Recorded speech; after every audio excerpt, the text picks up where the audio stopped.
అట్టిట్లా 27 ఏళ్ల తర్వాత ఢిల్లీలా కాషాయం జెండా ఎగిరింది. పువ్వు పాటోళ్ళు గెలిచిండ్రు.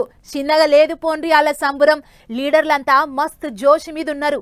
అయితే గెలిచినోళ్ళేమో గాని ఓడినోళ్ళ నడుమ కిరికిరి గట్టిగా నడుస్తుంది. ఇప్పుడు మీరు చేయబట్టే ఓడినమని ఓగళ్ళ మీద ఓగళ్ళు ఎత్తిపోసుకుంటున్నారు.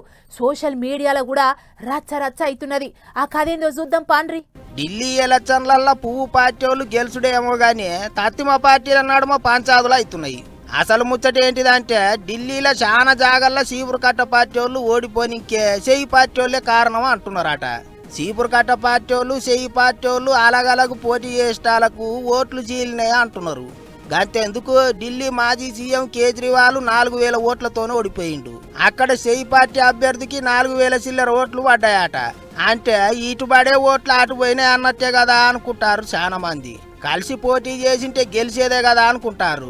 ఇంకో లీడరు మనీష్ సిసోడియా ఓడిపోయిన జాగలో కూడా కాంగ్రెస్ పార్టీకి 7000 ఓట్లు వచ్చినాయట.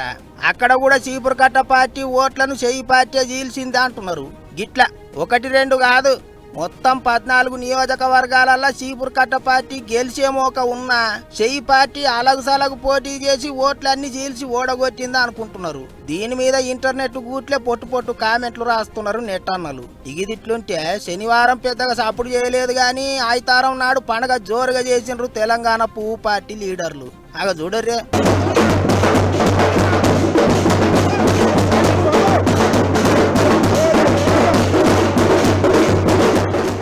అటు ఢిల్లీలో ఉన్న హర్యానా భవన్ల గరం జిలేబీలు అప్పటికప్పుడు గోలిచ్చి చక్కెర పాకంలో ముంచి పబ్లిక్ కు వచ్చిన వాళ్ళందరికీ పంచిపెట్టిండ్రు.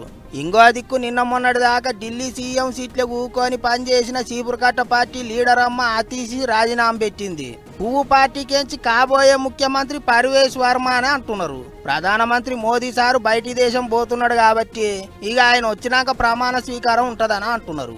ఏమైనా ఢిల్లీ ఎలక్షన్లలో గెలిచినోళ్ళ సాంబురాల కంటే ఎక్కువ ఓడినోళ్ళ ముచ్చట్లే భలే గమ్మతున్నాయి.